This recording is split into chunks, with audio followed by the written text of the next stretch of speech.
Through attendance and council, our chair is out today. Councilmember Allen is present. Benedict present.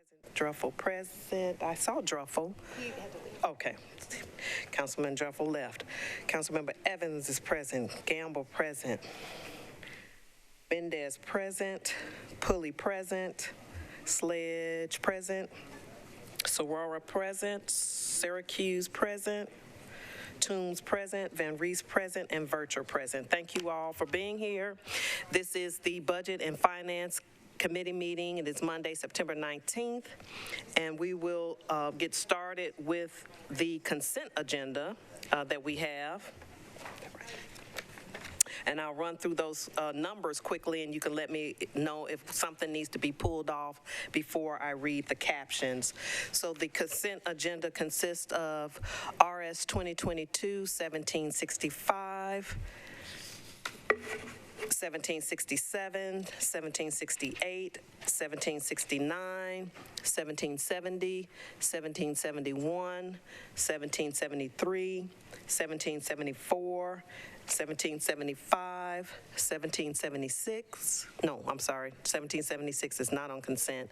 1777 is on consent. 1778, 1779, BL 2022-1413 on second reading, and 1414 on second reading are on consent. Is there anything of that list that needs to come off? 67, okay. Anything else?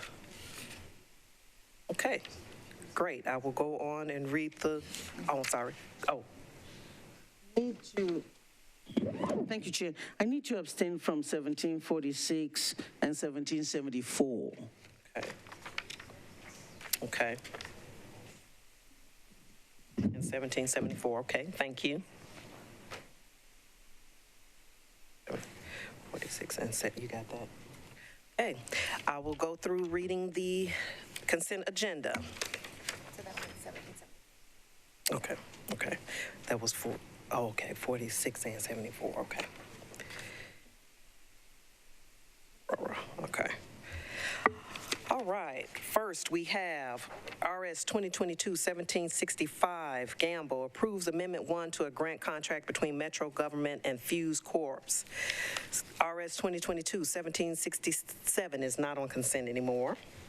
RS 2022-1768 approves of Gamble's Aurora Welch Stiles, approves Amendment 1 to a grant from the Tennessee Department of Human Services to the Metro Action Commission to address community needs resulting from the COVID-19 pandemic. RS 2022-1769, Gamble Welch, approves Amendment 1 to a Summer Jobs Connect grant from the Cities for Financial Empowerment Fund, Inc., to the Metro Action Commission to implement a comprehensive financial empowerment program that provides participants with access to safe bank or credit union products. RS 2022-1770, Gamble, Syracuse, Hancock, and others, approves a grant from the U.S. Department of Homeland Security to the Metro Nashville Fire Department to protect the health and safety of the public and firefighting personnel against fire and fire-related hazards. RS 2022-1771, Gamble, Syracuse, approves a hazardous materials emergency preparedness grant from the Tennessee Emergency Management Agency to the Metro Office of Emergency Management to stay abreast of emerging trends and deliver the latest and most pertinent training possible to increase the effectiveness of safely and efficiently handling hazardous materials.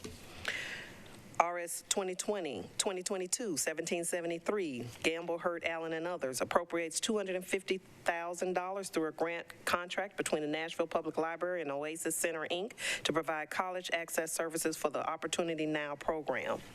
RS 2022-1775, Gamble, Hurt, Allen, and others, approve amendments to a grant contract between Aspiring Youth Enrichment Services and Metro Government, and a grant contract between Global Outreach Developments International and Metro Government for the provision of free and high-quality after-school programs through the Nashville After Zone Alliance.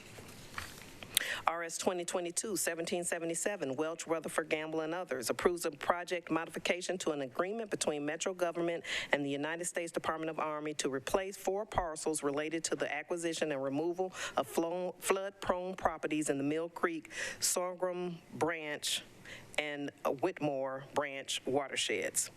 RS 2022-1778, Gamble, Pully, Hancock, appropriates $42,405 through a grant contract between the Metro Department of Water and the Sewage Services and the Tennessee Environmental Council to provide trash and debris removal around Nashville's waterways. RS 2022-1779, Gamble, Pully, Hancock, and Welch, appropriates $66,275 through a grant contract between the Metro Department of Water and the Sewage Services and the Cumberland River Compact to provide trash and debris removal around Nashville's waterways. Bills on second reading. RS 2022-1413, Roden, Gamble, Syracuse, and others, approves an agreement between the Mental Health Cooperative and the Davidson County General Sessions Court Division 2 for the purpose of ensuring the provision and implementation of a competency restoration specialty docket. And finally, our Bill 2022-1414, Roden, Gamble, and Welch, approves an agreement between the Davidson County Recovery Court and Belmont University to provide professional education for Belmont occupational therapy students. May I have a motion? Second. Thank you. All those in favor of the consent agenda, please. Any opposed? And I have 2 extensions from... Oh, not on those. Okay, I'm sorry, not on the consent. No extensions. Thank you. All right, now we will go back to the top of the agenda. RS 2022-1744, Roden, Gamble, Syracuse, and others, approves a grant contract between the Metro Board of Health and the Mental Health Cooperative to provide expertise and staff in emergency behavioral health care to support the launch and pilot year of the Metro Nashville Police Department's co-response model, Nashville Partners in Care. May I have a motion? Thank you. Motioned and seconded. Any discussion? Councilmember Serrara. Thank you, Chair. I am in support. I'm okay with everything, but I know that the last time Councilmember Hurd, who was not here, had some concern and questions, and I don't know if the administration, if anything has been done to follow up on some of our questions with regards to this particular resolution. I think something about how Metro General is involved. Okay, thank you. Mr. Sharp is here, and I will turn your mic on so that you can speak. Public tape. Okay. Okay. Thank you, Madam Chairman, members. I'm Tom Sharp from the Health Department. Really, the best short answer is that the Mental Health Co-op is the state-designated mental health crisis center for Davidson County. This resolution and the one subsequent are both about the relationship between Metro and Mental Health Co-op with respect to dealing with people in mental health crisis as opposed to taking them to jail, which is not the most well-equipped place in the county to deal with those folks. And I have asked Amanda Bracht from the Mental Health Co-op, who's far more of an expert on this process than I am, if you have any specific questions for how the program operates or anything like that, I'm sure Amanda can answer them. Thank you. Also, do we have any comments from the administration? Chair, I think Mr. Sharp adequately summarized it. The implications of being designated by the state as the sort of official, if you will, mental health crisis center is that the MHC representatives are then given the ability toward involuntary commitment, which is a very serious power and authority typically reserved to peace officers. And that's why I believe the health department has to go through MHC in these transactions. Thank you. Any further questions regarding 1744?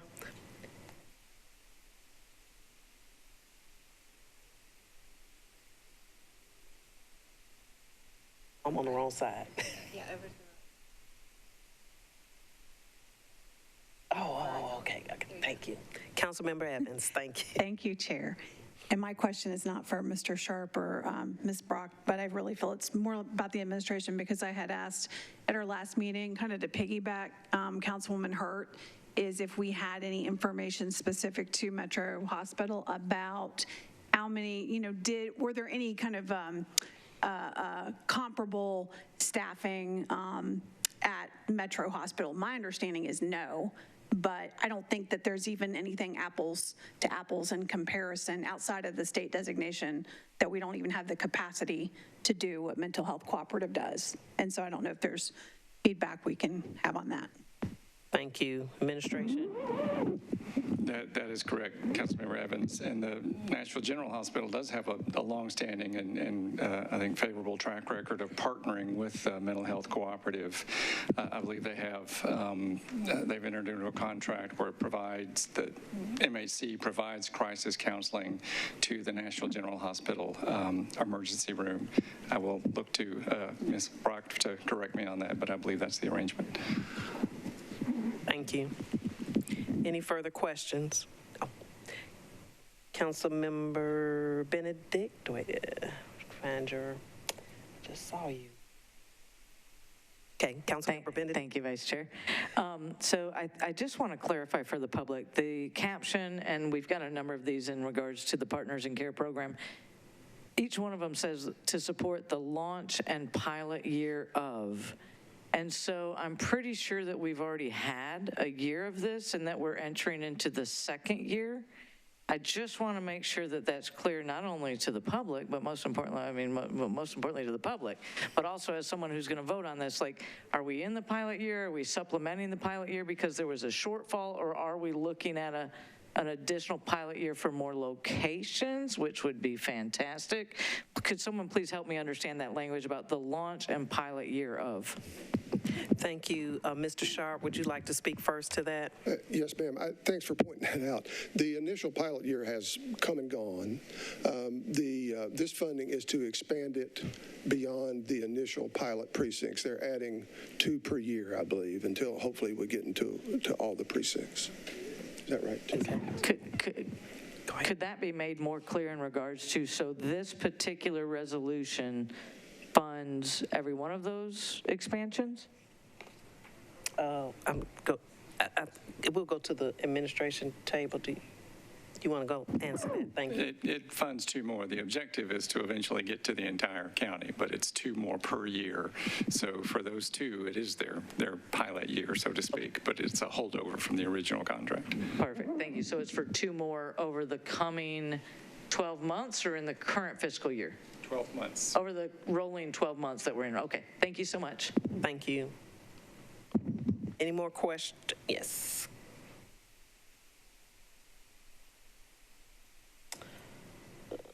Councilmember Serrara.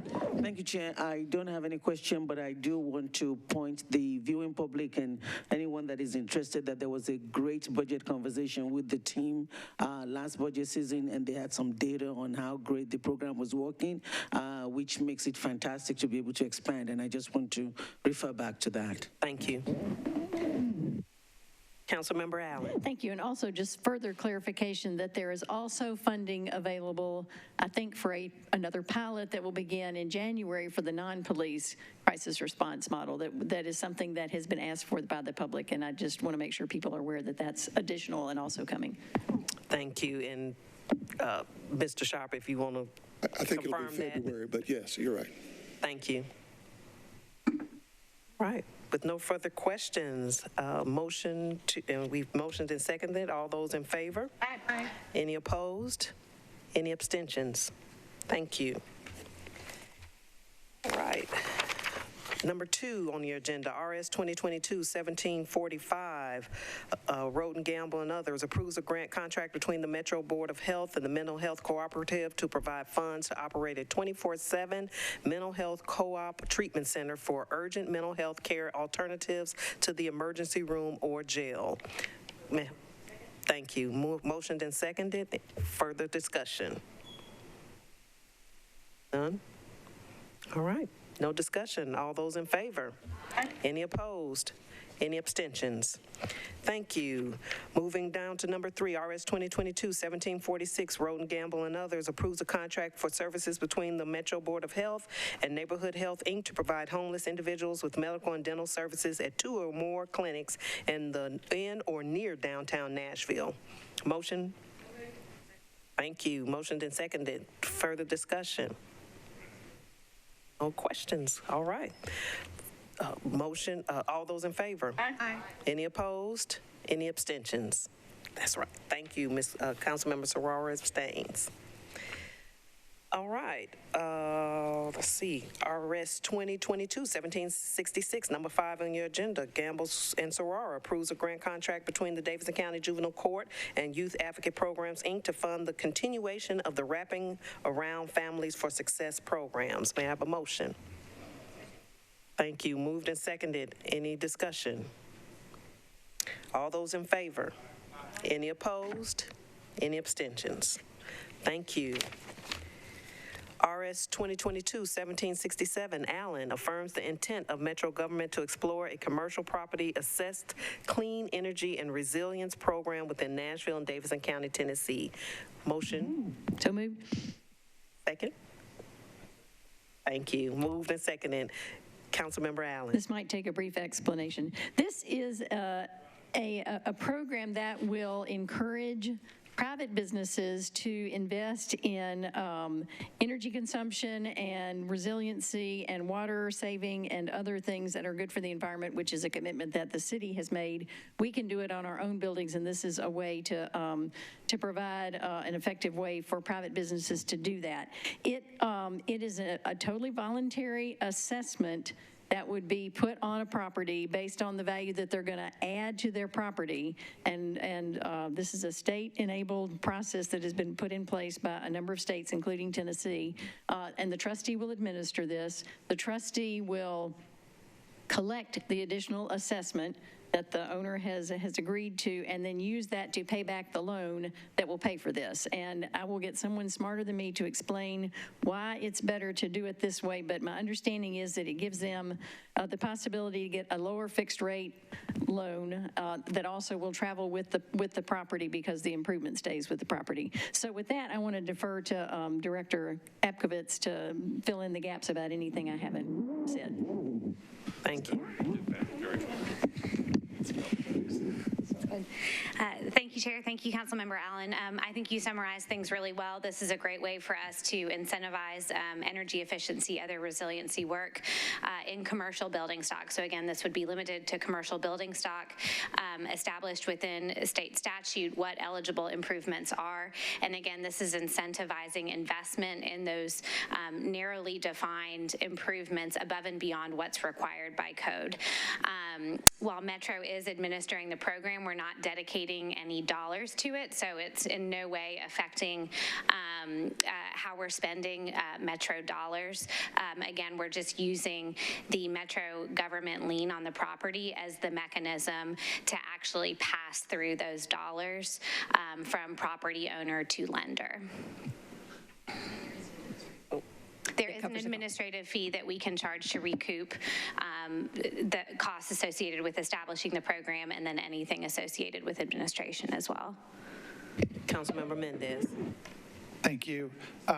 So I was not familiar with this. I've done research by reading about other states, and really my first question is, as I understand it, if we pass this, that just asks for the program to be created, but we would have to pass further legislation in the future to actually start doing it? Correct. This is an intent resolution, so it's signaling that we intend on having additional robust conversations to develop program guidebook and structure, and then develop an ordinance that would go through the normal ordinance adoption process. All right. So, I mean, I think this is a time for me to share my thoughts about what I think that process should look like. So part of my day job is documenting, enforcing secure transactions. And not that I don't trust the people at the state of Tennessee to pass something sensible. I don't trust the people of the state of Tennessee to pass something that makes sense. So I know that in other states, there are specific protections for existing lien holders. So if I have a piece of property that's got a mortgage on it and I go to get one of these things, in other states, there's no way on earth to get one of these things without the consent of people who've got banks that have got loans on the property. And I have no idea whether that protection is in place in the state of Tennessee or not. And then also another thing that I didn't see in the analysis that I know exists in other states is who does the collecting if the assessment is delinquent? Is it the trustee that does it, or meaning that Metro incurs legal fees to collect it, or does the state law give the e-PACER lender the authority to enforce the Metro assessment, so they pay the legal fees? I'm curious about that. And then I think, again, just because I don't really trust that this is going to be commercially reasonable, I'd like some sort of monitoring place to find out whether, we say it's going to facilitate. We don't have any idea whether it's going to facilitate it or not, because it's new in the state of Tennessee, and I don't know that it's been passed to be in line with states where it has been successful or not. And so some sort of monitoring about how often this gets used and what the hang up is, because clearly it does have an impact on markets to have liens travel through multiple owners, potentially through foreclosures. So to the extent that when we iron this out, somebody who understands secure transactions can be involved to figure out whether lenders are going to actually lend. So given the terms that the state has set up, I think it would be helpful to, A, make sure we don't have any collection cost on the delinquent assessments, and that it's something that banks are actually going to lend on. Great. Thank you for that feedback. We'll definitely consider it. Thank you. Any further questions or comments? Councilmember Serrara. Thank you, Chair. I think Councilmember Mendez got it all. And I think in layperson, not an attorney terms, what I'm looking at is that the lender is giving someone money. If they do fail to pay, does the lender come after us? Forget about us doing a collection to get the money back, but can the lender now come after Metro for the collection of that piece that is defaulted on? It wasn't clear to me in all of that reading as a layperson, and so even though we're not putting money out up front, is this something that, other than collection, but the actual loan itself, because the way that I understand it is somebody is taking a loan to fix their house. So how does all of that work in a layperson terms as the conversation progresses is what I would be interested in. Okay, thank you. We'll make sure that we're doing a good job of communicating exactly what I think flow and responsibility looks like, and then also explanation of how we're mitigating risks to Metro, given our role in the process. I think those are great suggestions, and there's definitely opportunity for us to clarify that when we establish that program structure. Councilmember Mendez. I'm sorry, just one other thing real quick. Part of me doing research, I reached out to a handful of lawyers that document transactions like this, and nobody's ever heard of this state law. So part of the homework is going to have to be, I think, hopefully reaching out to the lenders in the city and or the lawyers who would document things like this to make sure that people have actually heard of it and know what it is. Yeah, it is a relatively new program within Tennessee. Many other states have them, but the state did not pass enabling legislation until 2021, and then did make some updates in 2022. So we are operating under a relatively new enabling statute at the state level. Memphis has established a program, Robertson County has established a program, and then several others are considering it, just like Nashville, but have not actually taken that plunge. So we definitely have peers to learn from and additional due diligence to do in Nashville. So we appreciate the feedback. Thank you. And just to clarify, this program is intended at this time just for commercial property, not Just for residential. commercial properties. Yes. Thank you. Any further questions?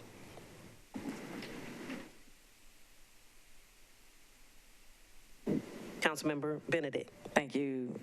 Thank you, Vice Chair. Do we have a record of, and thanks for everybody for the discussion on this, do we understand what could result from this? Like what the goals that we could achieve? And is there a track record from other locales that would help model how this could work and improve, how this is worth the investment, in other words? What's the ROI? Yeah. And is it proven from other locales, and will it work with us? Yeah, there's great peer city research and data out there that we'll be pulling from, and we can develop some more specific estimates. To some extent, it is based on existing building stock and what energy efficiency of that building stock looks like, because this can be used for both retrofits and new construction. But we'll, to be responsive to this feedback today, we'll develop some tighter estimates. Thank you. Thank you for this very good discussion. I guess we're ready for a vote. All those in favor? Any opposed? Any abstentions? Thank you. Moving on to number 11 on your agenda, RS 2022-1772, Gamble, Syracuse, and others. Approves Amendment 1 to a grant from a Step Ahead Foundation of Middle Tennessee, Inc. to Metro Health to provide reimbursement for certain costs associated with providing long-acting reversible contraception. May I have a motion? So moved. Thank you. Moved and seconded. Further discussion? All right, I see no hands. We'll take a vote. All those in favor? Any opposed? Any abstentions? Thank you. Take you anyway. All right, let's see. Thank you. Okay, moving on to RS 2022-1774. Gamble, Hurt, Allen, and others appropriates $30,000 through a grant contract between the Metro Nashville Public Library and Oasis Center, Inc. to provide services that help youth grow, thrive, and create positive change in their lives and our community. Motion? Oh, moved and seconded? Thank you. Discussion. Councilmember Sarara.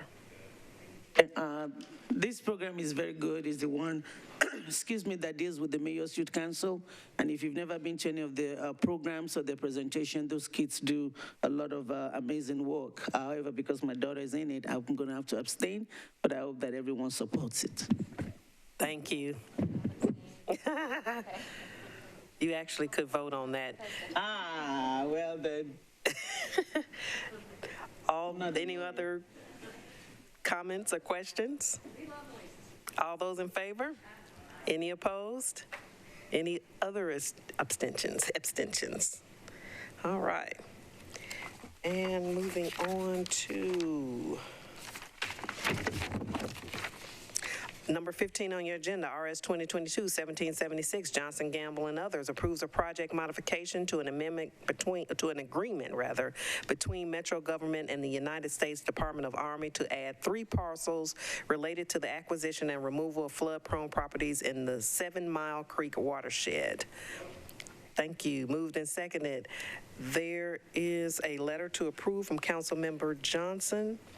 Do we have any other comments or questions? All right, those in favor? Any opposed? Any abstentions? Thank you. Going to the late item on the late resolution by Gamble and Johnston, COVID-19 Financial Oversight Committee requests the Metro Council to consider certain nonprofit proposals and allocating American Rescue Plan Act funds to combat homelessness. Moved in, do we need to go through? Okay. I am a sponsor and I'd like to withdraw this bill. And if someone from the floor can do that on my behalf. All right. I think we had Councilmember Toombs said it first. Thank you, Councilmember Toombs. This resolution has been resolved, withdrawn. All those in favor say aye. Any opposed? Any abstentions? All right, thank you. Number 20, BL 2022-1381, Parker, Allen, and others amends the Metro Code requiring payments in lieu of taxes made by the Convention Center Authority to be dedicated to affordable housing initiatives.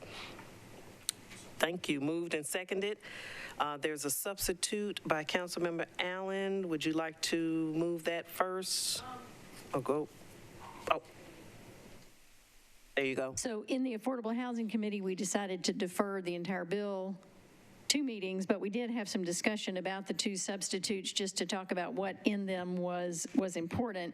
And I will say I understand Councilmember Sledge's desire to focus this solely on Barnes, and I'm willing to do that, but there were a couple of things in this bill that were just technical things, like specifically saying that it could be available to people earning 80% because the Barnes Fund is actually open to people earning 80% of AMI, and I don't think we want to make a substantial chunk of the money that's available to the Barnes Fund not be able to be used for what it does a lot of. So I think ultimately we may want to end up with a mix of the 2 as a substitute, and so I support the 2-meeting deferral, and I'm happy to talk more about my version of the substitute, but that may benefit more from having us put together a single substitute and discuss that in 2 meetings. Thank you. That is great. So that I guess leads us, we don't have to vote on it since she's not. Not the substitute. Okay. And so somebody would need. What about this other substitute? Okay. There is a second substitute, so before we move the bill, would Councilmember Sledge, would you like to move your substitute? Let me turn you on. There you go. No, I don't want to move it. I think I probably echoed Councilmember Allen's comments, and that I think with the 2-meeting deferral, we'll be able to talk through those, talk through those issues. So if she has it, I'll make the motion for a 2-meeting deferral. Thank you. All right, all those in favor of a what's that? Oh, I'm sorry, we need a second. Thank you. All those in favor of the 2-meeting deferral on the bill? Any opposed? Any abstentions? All right, thank you. Number 21 on your agenda, BL 2022-1410, O'Connell, Johnson, and others, amends the Metro Code to authorize the installation of interactive wayfindings kiosk within the public right-of-way and authorizes the Metro Planning Department and the Metro Purchasing Agent to issue a request for proposals for wayfinding kiosk.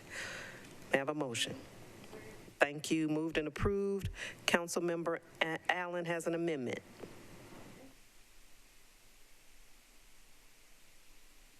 Thank you. I just wanted to be sure that there was language that specifically mentioned that this should not include video. I think having something that often will be right there by the roadside doesn't need to provide the distraction of that, and just to be consistent with our sign code in general. And I believe that the sponsor sees that as a friendly amendment, so I would offer that. And I also added just another recital just to point out the fact that that we have some lovely wayfinding round signs downtown that are already out of date, and there's no one who owns the maintenance process for those. So there is benefit to having something that, you know, when the municipal auditorium changes names and now has a museum in it, there's a way to tell people that without having to ask some department to own it and change that. So I think there's benefit to that and wanted to point that out. Thank you. Councilmember Van Rees. Yes, thank you. As a sponsor of this bill, I understand that Mr. O'Connell had been informed to defer to the second meeting in October, and he's not here, so I'm going to do that. So we're going to defer this to the second meeting in October. Thank you. And we do have a letter to defer from Councilmember O'Connell. So we have a So motion. you want to move the amendment before the deferral? Okay. Yes. Let's do that. Thank you. Councilmember Allen, you want to make a motion? I would officially move my amendment. I thought I had, so. Yes. All right. Moved and seconded. All those in favor of the amendment? Aye. Any opposed? All right. Now we will move the bill as amended. Councilmember Van Rees, wait a minute. There you go. Move to defer to the second meeting in October, please. Thank you. Moved and seconded. All those in favor for the deferral? Any opposed? All right, thank you. Number 22, BL 2022-1411, Benedict Porterfield and others adds a new section to the Metro Code related to family planning services. Motion?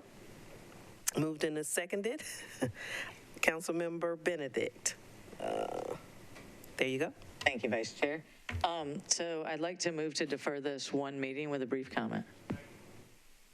All right. So, if I may, the brief comment is that I just want to make sure, so first of all, the reason why I'm deferring this is because we don't yet have a solid funding source per se. However, we are working there and we're getting close. So my goal is to have this back in front of us in 2 weeks so that we can talk about how we're going to fund this. I just want to make sure it's clear. The reason why for my comment is that it's clear to the public that when this bill says related to family planning services, this bill is about contraception. This bill is about making sure contraceptives are available to Davidson County residents. This is something that is currently available and covered by most health insurance companies, especially relative to the Affordable Care Act. It is something that's required to be covered by the ACA. So I'm not looking to expand anything other than what's out there today, other than to make sure that if anybody wants it, they have access to contraceptives. So the health department at this point has indicated what this might cost. We're still vetting that and then also working to see what funding is needed to be sure. And then also, because we don't know how many people are going to want this, but we want to make sure that anybody who wants to prevent an unwanted pregnancy has the ability to get contraceptives through the Metro Health Department. So that's what this bill is about and working to accomplish. And we just need to make sure that we've got the funding.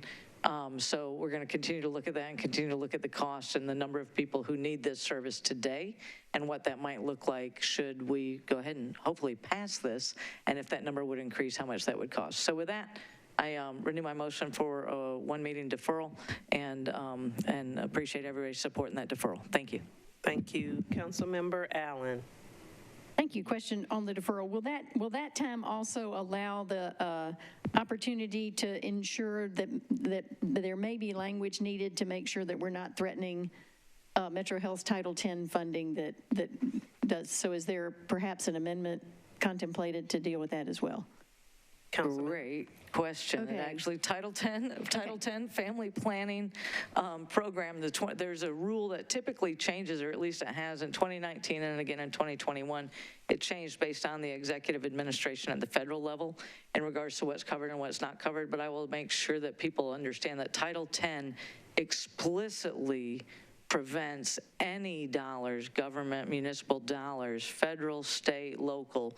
Title X prohibits any dollars to be spent on, and I want to double check before I say that.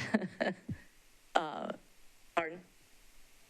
Yeah, I don't know what you're saying. So I'm 99% sure that you cannot use Title X funding at all for abortion. Is that correct?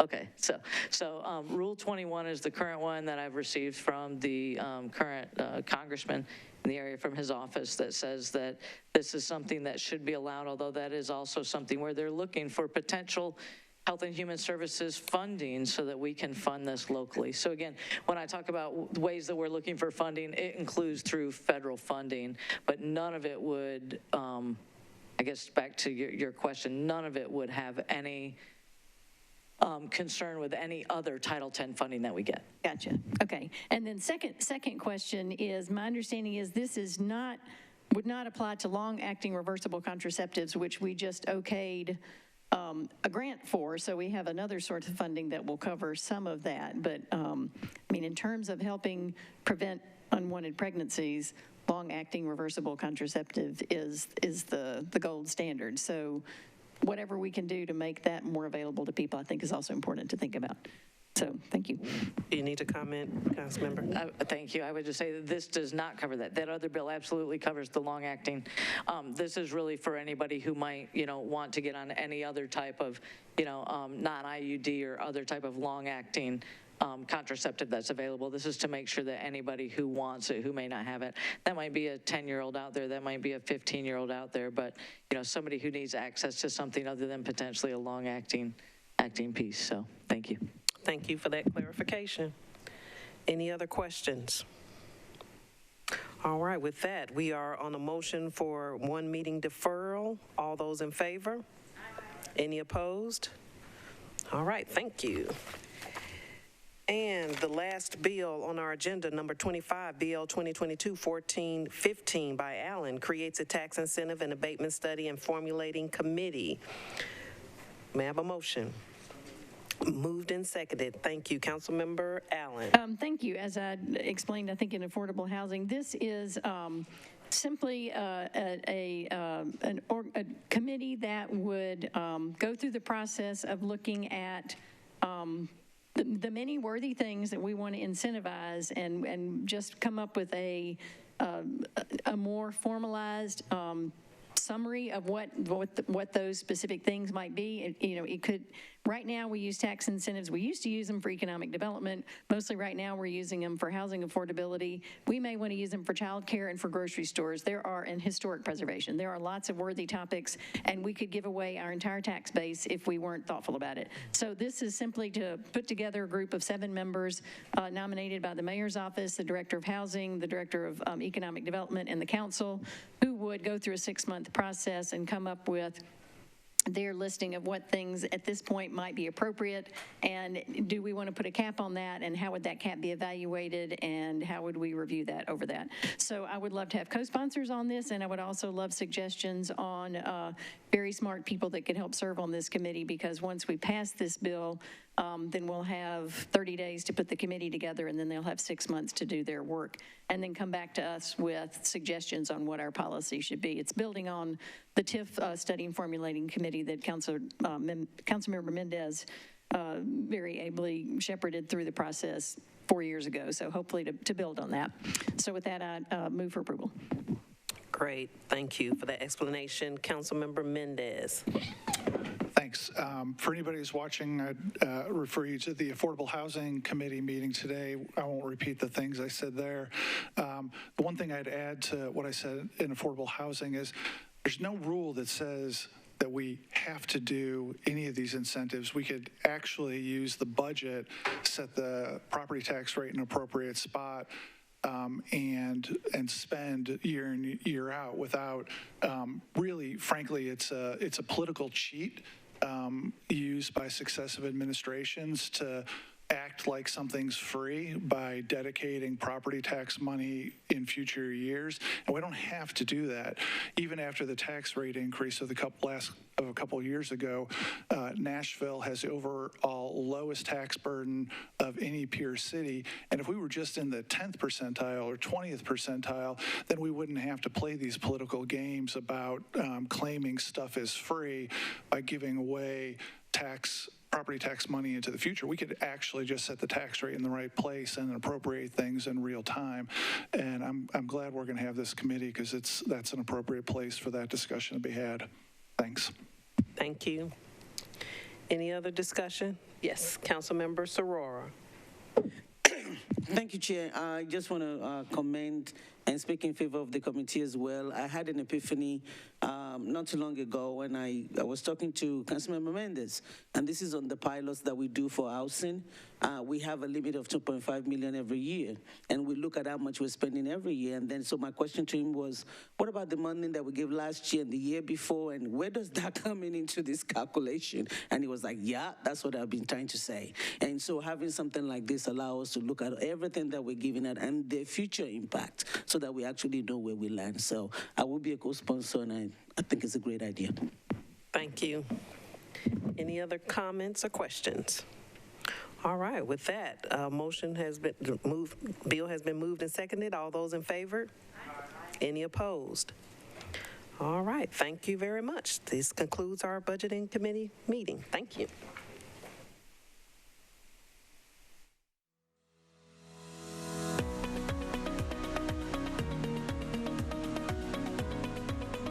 This has been a service of the Metro Nashville Network. If you would like to see this presentation again, or for more information on this and other programs, visit nashville.gov.